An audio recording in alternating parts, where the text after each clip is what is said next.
Meus amados irmãos, eu quero cumprimentar a todos com a paz do Senhor Jesus. Quero externar aqui a minha gratidão a Deus pela vida de todos os inscritos do canal Rascunho da EBD. Eu sou o vosso em Cristo, vosso irmão em Cristo, Edivaldo Pereira, e doravante estaremos comentando a lição de número 5 da classe dos jovens. A classe dos jovens está estudando esse trimestre separado, um tema separado para Deus. E o tema da lição de número 5 vem praticamente na sequência da lição de número 4, quando trabalhamos a questão da santificação, santidade, ser santo, e os termos gregos e hebraicos sobre essa demanda, conforme você viu na lição passada. E hoje nós vamos explorar um pouco da carta de 1 Pedro, capítulo de número 1, verso de número 13 a 21. Porque o texto diz assim: porque, portanto, cingindo os vossos lombos, o vosso entendimento sede sóbrios, e esperar inteiramente na graça que se vos ofereceu da revelação de Jesus Cristo. Como filhos obedientes, não vos conformado com as circunstâncias que antes havia em vossa ignorância, mas como é santo aquele que vos chamou, sede também vós santo em toda a vossa maneira de viver. Portanto, escrito está: sede santo, porque eu sou santo. Se invocais por Pai aquele que, sem acepção de pessoas, julga segundo a obra de cada um, andai no temor durante o tempo de vossa peregrinação, sabendo que não foi com coisas corruptíveis, mas nem com prata, nem com ouro, mas fosse resgatado da vossa vã maneira de viver, por tradição recebestes dos vossos pais, mas como precioso, e nem tampouco foi por tradição, mas foi com o precioso sangue de Cristo Jesus, foi com o precioso sangue de Cristo Jesus, como de um cordeiro imaculado e incontaminado, o qual, na verdade, em outro tempo foi conhecido, ainda antes da fundação do mundo, ainda antes da fundação do mundo, mais manifestado nestes últimos tempos por amor de vós. Por eles crerdes em Deus, que vos ressuscitou dos mortos, ele deu glória para que a vossa fé e esperança estivesse em Deus. Muito bem. Nós vamos verificar nessa lição e fazer aqui uma análise da carta de Pedro. Quando Pedro diz assim: portanto, visto que os profetas serviam nesses atos privilegiados do Evangelho, dos quais eles próprios não participaram plenamente, ambas as investissem, e vendo que até mesmo os anjos querem olhar para eles, são fervorosos, e deveis ser atentos em relação a eles. Então, portanto, preparai vossas mentes, sede sóbrio, esperai completamente na graça que vos será trazida na revelação de Jesus Cristo. Essa frase, preparar as vossas mentes, em algumas versões fala cingir os lombos do vosso entendimento, referindo às palavras de Lucas, capítulo 12, verso número 35.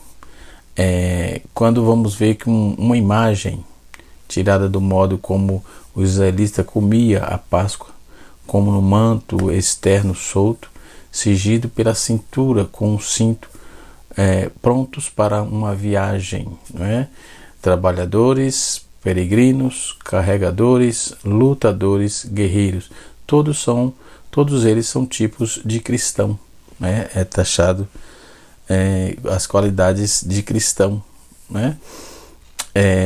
cinja isto, portanto, ela encurta, cingir, tanto para encurtar a vestimenta, a fim de que não impedir o movimento, para cingir o próprio corpo, de modo que se preparem, que nós se preparemos para a ação, O crente deve ter em sua mente, ou seja, os poderes mentais, no caso, sempre pronto para a vinda de Cristo, a sobriedade, isto é, o autocontrole espiritual, para que não seja vencido pelas seduções do mundo e dos sentidos, e a espera paciente e esperançosa paciente e expressão da revelação de Jesus Cristo são verdadeiras formas de sigilombos do entendimento. Então, vejamos que nós somos libertos para viver uma vida de santidade. O tema da nossa lição é esse: libertos para viver uma vida de santidade, viver em santidade. No primeiro tópico da lição, nos diz assim, o texto da primeira carta de Pedro, né? Nós observamos que Pedro destina sua carta era para pessoas de sua maioria estrangeira e sem permissão para participar da vida pública, ou seja, pessoas totalmente exclusas, né? E aqueles povo pacato, e Pedro teve a visão de escrever, né, para esse povo. E nós vamos ver que o caráter do novo decidido na carta de 1 Pedro capítulo 1, verso 3 até o versículo 22, Pedro ele vai tratar aí e chamá-lo como filhos obedientes, filhos da obediência, filhos dos quais a obediência da sua natureza é característica dominante, não é? Como filho da mesma natureza que a mãe e que o pai, ou seja, é um contraste com o capítulo 5, versículo de número 6 do livro de Efésios, né? E nós podemos observar que quando fala aqui em Efésios, os filhos da desobediência, né, vai comparar com 1 Pedro 1,17, obedecer ao Pai de quem vocês não são filhos, tendo a obediência da fé. Assim na prática, entendeu? Como vamos ver em capítulo 1, versículo 16 e versículo 18 de 1 Pedro. A fé é mais alta, a mais alta obediência, porque cumpre a mais alta ordem.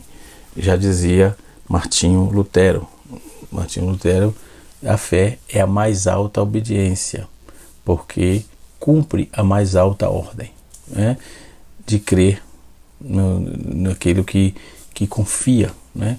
Ou seja, conformeis, a Bíblia diz não os conformeis, ou seja, a forma exterior do grego é schema, que é passageira, é meramente superficial. A forma ou conformação do Novo Testamento é algo mais profundo e mais perfeito, é mais essencial, né?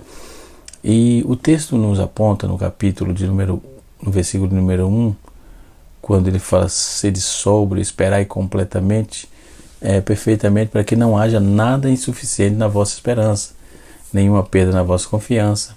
Ainda assim, pode haver uma alusão ao fim mencionado em 1 Pedro capítulo 1, verso 9. Esperai tão completamente, a palavra esperar aqui em grego é teleios, né? A ponto de chegar ao fim, telos, né? No grego, né? Teleios também no grego, completamente, esperai, teleios, né?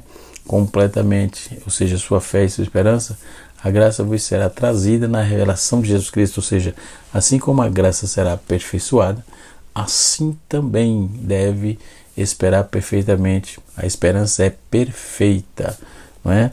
As duas aparições são apenas diferentes dos estágios, né? A grande revelação de Cristo, ou seja, compreendendo o Novo Testamento, né? O Novo Testamento desde o começo, né, até o fim.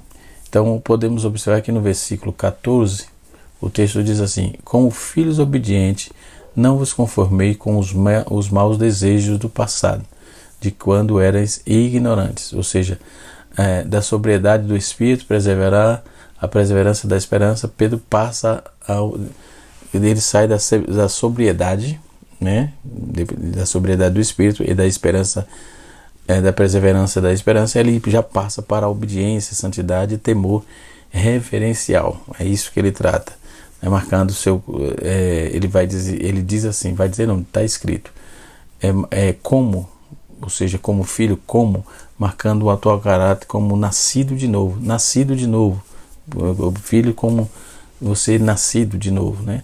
Então, filhos obedientes no grego é filhos da desobediência, dos quais a obediência à natureza é característica de dominante, né? E nós já podemos observar que o texto diz assim: não vos conformei, a forma não vos conformei, que é chama, né? Aí os textos no capítulo 13, capítulo 1, versículo 15, diz assim: ao contrário, assim como aqueles que vos chamou é santo, sede também santo em todo o vosso comportamento, ou em toda a vossa maneira de viver. Literalmente diz assim: mas sim, segundo o padrão daqueles que vos chamou, cuja a característica é que ele é santo, ou seja, no original torna-se santo. Então, vós também sede santo, ou seja, Deus é nosso grande modelo, certo? Então não temos muito o que reclamar, porque nosso modelo é Deus, tudo que é pautado em Deus, né? Então o chamado de Deus é um motivo frequentemente solicitado nas epístolas de Pedro, não é? Quando ele trabalha isso, cada uma gera um filho parecido com ele, ou seja, Epifânios, é uma palavra chamada Epifânios, né? Parecido com ele, ou seja, é que os atos da desobediência indiquem semelhança com o Pai. É isso, o Agostinho de Hipona falava isso, que os atos da desobediência indiquem semelhança com o Pai, né? Ou seja, é lamentável porque você é repreendido, porque você é parecido com ele. Então, dentro do caráter, dentro da ordem, precisa apresentar isso aí, né? Essa questão do comportamento, conduta, trajetória de vida, um modo de agir, um modo de ser distinto, né? Mas refletido na natureza interna de cada um. Ou seja, os cristãos já são santos para Deus pela consagração, né? Eles devem ser assim. Também a sua caminhada no exterior e comportamento em todos os aspectos. O exterior deve ser corresponder ao homem inferior, ou seja, pois está escrito: sede santo, porque eu sou santo. A Escritura, a Bíblia, é a fonte de autoridade da matéria dessa doutrina prática, né? Sede santo, porque eu sou santo, ou seja, eu já sou santo, eu já sou a fonte de santidade. Então por isso ele diz: seja santo, porque eu sou santo, ou seja, eu já sou a fonte de santidade, né? Sendo a minha essência, sede zeloso, de participar da santidade, para que sejais como eu. Ou seja, a palavra como eu aqui é como eu sou, é dídimo, né? É aplicado para como eu sou, ou seja, a criatura santa somente na medida em que é santificada para Deus. Deus, ao dar a ordem, ele está disposto também o poder de obedecer através do Espírito Santo, né? O santificador. Então, no versículo 17, podemos observar aqui: vós chamais de pai, para aqueles sem acepção de pessoas, julgai segundo a obra de cada um, vivei em temor o tempo da vossa peregrinação. Vós chamais, isso é, visto que chamais, ou seja, todos os regenerados que oram como filho de Deus: Pai nosso que estais no céu. Ou seja, invocai, porque não faz acepção de pessoas, né? Não aceitando o judeu acima dos gentios, ou seja, um juiz não enviesado pelo respeito das pessoas. Ele julga conforme as pessoas, não. Ele tem os seus conceitos de juízo, e os seus conceitos de juízo são o mais perfeitos possível, né? Ou seja, o pai julga o seu filho, seu representante, exercendo a sua autoridade delegada. Isto marca aí a unidade harmoniosa completa da Trindade, não é? Que é assim como Deus, ela não existe, ela é. Deus não existe, Deus é santo, Deus é bom, Deus é grande, poderoso, Deus é justo, Deus é tudo isso, ok? E mais um pouco, certo? Pedro destina essa carta a maioria de pessoas estrangeiras que sem permissão para a vida pública, né? De participar da vida pública. Ele possui terras a receber herança. Grande parte era composta de judeus da diáspora, né? Espalhado aí pelo mundo, escolhido como povo exclusivo segundo a presciência de Deus. 1 Pedro capítulo 11, capítulo 1, versículo 1 e 2, né? Então ele diz assim: as várias perseguições, eles enfrentaram 3 tipos de perseguição: as do romano, né, que considerava como povo desprezível, supersticiosamente pervertedor da moral e da ordem romana, né? Então, primeiro, eles foram perseguidos pelos romanos, depois ele foi perseguido pelos judeus, que os perseguiam os cristãos por motivos religiosos e políticos, não é? os judeus, por suas situações, que manteram assim uma boa relação e poder político entre os romanos, então denuncia os cristãos às autoridades romanas e pela própria população local. Então 3 perseguições eles viviam naqueles dias, segundo Pedro, né? A dos romanos era perseguida pelos judeus e também pela própria população local, que por motivos sociais, a grande maioria é pobre ou pela diferença de prática religiosas e políticas. Isso tem causado muito problema e está longe de acabar, né? Se o cidadão não é da minha denominação,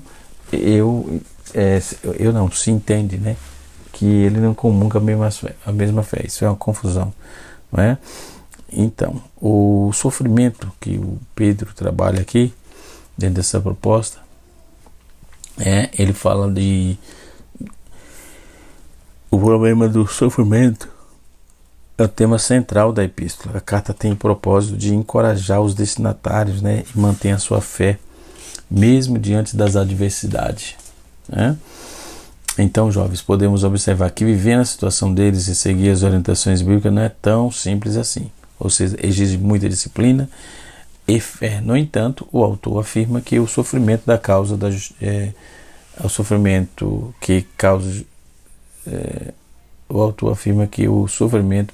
justiça, né, 1 Pedro 3, capítulo 3, versículo 14, né, a vontade e o projeto de Deus para que a comunidade cristã, o motivo de alegria, o exemplo de Pedro e Jesus. Era comum os cristãos serem caluniados, injustiçados, né, e o principal motivo para as calúnias era o estilo de vida separado da sociedade que eles tinham. Todavia, o autor coloca aí uma esperança, né, na vida da igreja, pois afirma que o julgamento daqueles que não obedecem ao Evangelho de Deus seria terrível, ou será terrível, né? Ainda no texto, fala sobre obra, no versículo 17 de 1 Pedro 1, né? Podemos dizer que a cada obra do homem, que a obra de cada homem é um todo, ou seja bom ou seja ruim. As obras particulares que são manifestas na obra geral da vida, ou seja, a fé do amor através da qual sozinho aguardamos a Deus e escaparmos da condenação. O temor reverencial não serviu aquele que o vosso Pai também, o vosso Pai juiz, isto por muito mais bem inspirado, o temor reverencial. Dentro do contexto, nós vamos ver também a palavra peregrinação, né? É a condição dos judeus, a condição na sua dispersão típica do estado de permanência dos crentes neste mundo, longe da sua pátria, né? No capítulo 18, no versículo 18 melhor, diz o texto: e sabei que não foi com coisas destrutíveis, com prata ou com ouro, que foste resgatado da vossa vã maneira de viver, né, e que recebeste dos vossos pais. Outro motivo do temor aqui, referente é cauteloso, né, é desagradar a Deus, é a consideração do alto preço das vossas redenções do pecado.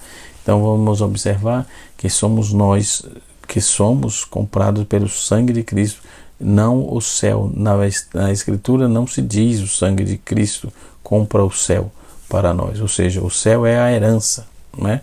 Não é comprado, é uma herança dada a nós como filho de Deus. Então podemos observar que o sangue de Cristo e a redenção não compra o céu, certo? Isso é um ponto importante a ser observado. Tem gente vendendo o céu, loteando o céu. Isso não passa de besterol e de heresia. Nós não compramos o céu. O sangue de Cristo não compra o céu. Nós não. O sangue de Cristo não compra o céu. Na verdade, o texto diz que o sangue de Cristo nos compra, não é? E não compra o céu, certo? Ele compra o que está guardado para nós. O céu é a herança, né, que é dada aos filhos, como pela promessa que Deus fez. Ainda o texto diz que as coisas destrutíveis. O que é isso? Pedro fala no 1 Pedro capítulo 1, versículo número 7. ouro que perece, né? Prata e ouro, compare com as palavras do próprio Pedro, né? Que coincide, não proposital.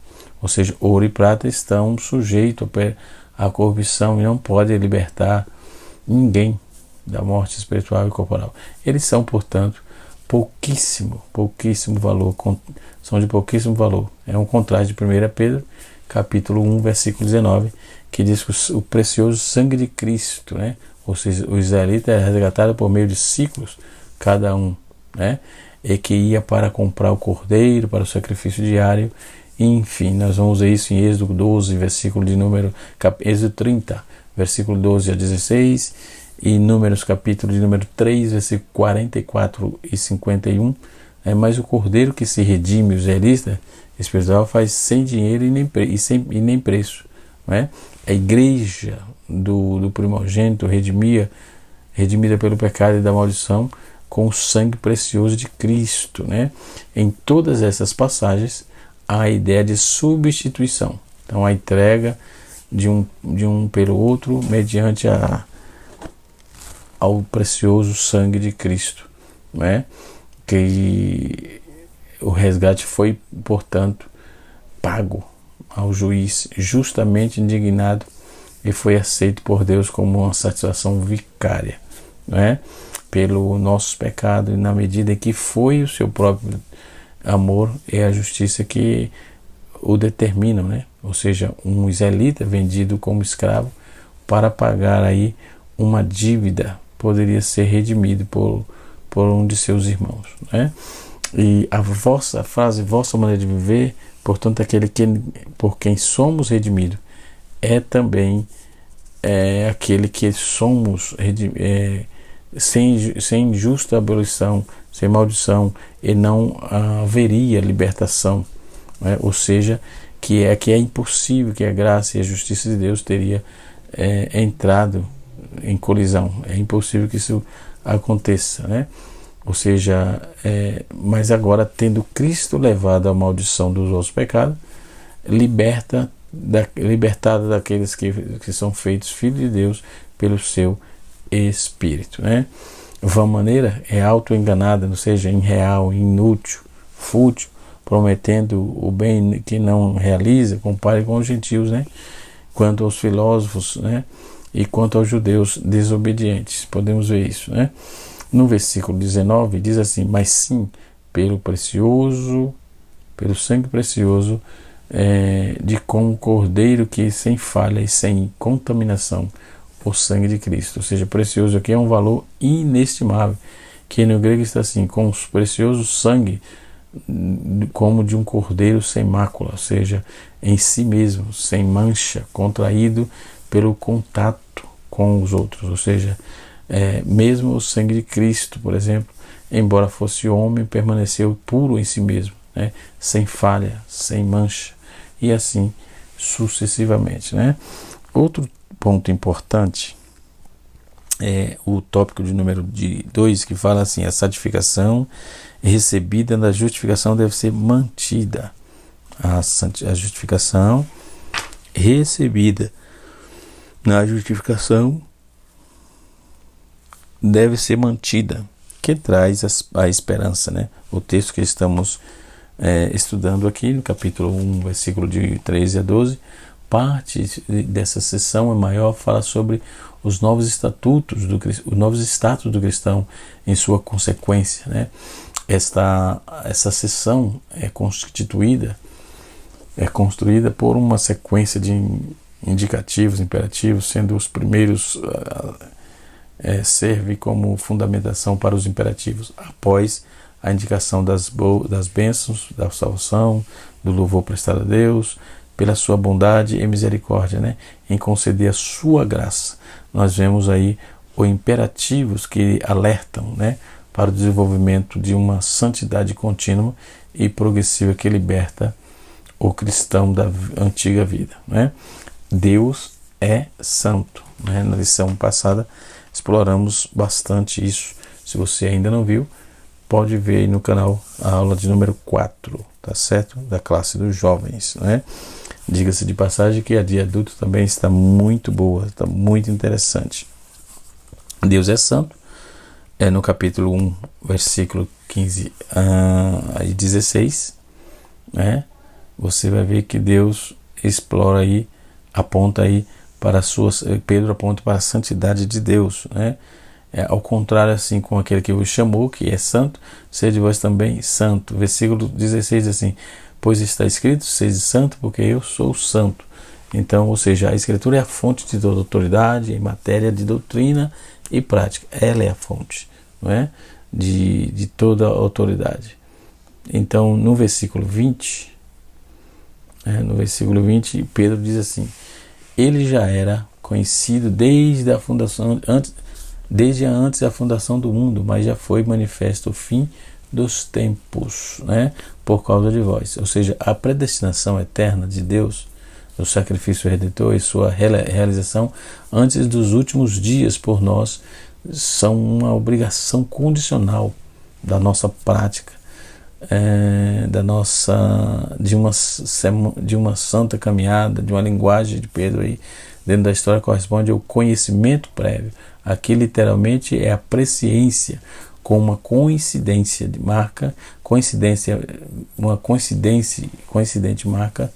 de genuinidade, né? Não são desejadas. A redenção não foi um remédio pós-pensamento de um mal imprevisto. A predestinação do Redentor por Deus efetua a calúnia de que, segundo a teoria cristã, há 4.000 anos de nada mais, nada menos de um Deus indignado. Deus nos escolheu como em Cristo antes da fundação do mundo. Conhecido, ou seja, em sua encarnação na plenitude do tempo, ele existiu desde a eternidade antes de ser manifesto, né? O texto fala de fim dos tempos, 1 Coríntios capítulo de número 10, versículo 11, o fim fala de fim dos tempos. Então essa última dispensação, por exemplo, feita de tempos marcados, de grandes mudanças, assim mantendo aí uma unidade geral, estende-se desde a ascensão de Cristo até a sua vinda no juízo. Glória a Deus, né? Deus é o único juiz que é imparcial. A santidade de Deus está diretamente ligada ao relacionamento da sua própria justiça, e em que ele é justo, é o único justo, o juiz, de julgar de forma plenamente justa e julgar a todos os seres humanos. O julgamento de Deus tem a garantia da justiça plena, porque está de acordo com o seu padrão de santidade, né? Glória ao nome do Senhor. Então, jovens, podemos observar que não é impossível ser santo, né? Precisamos estar aliado a Deus, vivendo em Deus, crendo em Deus, né? E trabalhando também para Deus, né? No terceiro tópico fala a santidade que liberta, o preço do resgate pela liberdade em Cristo. O fundamento da liberdade é o resgate, e o processo do resgate de alguém não se tinha liberdade. Era muito comum na época da escrita dos livros bíblicos, escravos e servidão eram práticas comuns naqueles dias, né? E assim sucessivamente. Então, o preço do resgate pela liberdade em Cristo foi feita dentro dessa comparação aí que se via com a questão dos escravos, né? No versículo 21 da primeira carta de Pedro, capítulo 1, versículo de 13 a 21, fechamos aqui com o versículo 21, diz assim: por meio dele credes em Deus, que ressuscitou dos mortos, ele deu glória, ou seja, para que a vossa fé e esperança esteja em Deus, por meio dele. Compare a fé que é por ele, ou seja, por Cristo, seu Espírito obtido por nós em sua ressurreição e ascensão, ou seja, capacitando-nos a crer. Este versículo inclui todos que não creem em Deus por ele, e inclui todas as épocas e lugares que fazem literalmente, são crentes sem Deus, né?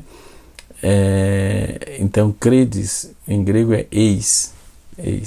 Deus expressa uma confiança interna, crendo a amar a Deus, indo nele, apegando-se a ele, unindo-se os seus membros por esta fé.